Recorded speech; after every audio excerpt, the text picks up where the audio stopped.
Gratë kanë filluar të përfshihen më shumë në sipërmarrje, shërbime, sektorin e turizmit dhe punët online, duke rritur pjesëmarrjen e tyre në tregun e punës. Kjo reflekton një ndryshim kulturor dhe ekonomik që forcon rolin e tyre në zhvillimin shoqëror. Në një perspektivë më të gjerë, papunësia në vitin 2025 shihet si një tregues i ndjeshëm i qëndrueshmërisë ekonomike të vendit. Ulja e saj tregon se ekonomia shqiptare po përfiton nga reformat fiskale, investimet publike, integrimi më i madh në tregjet europiane.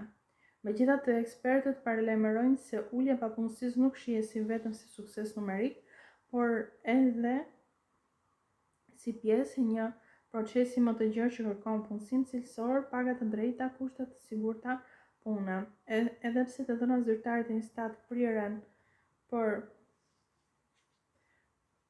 të përmirësohen, viti 2025 paraqitet si një etapë pozitive dhe e qëndrueshme e tregut të punës në Shqipëri. Ulja e papunësisë rreth 8.7% tregon një tendencë zhvillimi të matur dhe afatgjatë që pasqyron përpjekjet e institucioneve për të ndërtuar një ekonomi më konkurruese, më gjithëpërfshirëse dhe më të drejtë për të gjithë qytetarët. Duke e parë në horizontin e zhvillimeve të fundit, viti 2025 mund të konsiderohet si një pikë these ndaj në mënyrën se si Shqipëria po përballet me sfidën e punësimit. Ekonomia shqiptare po hyn në një fazë ku cilësia e punës po merr më shumë rëndësi se thjesht numri i vendeve të punës.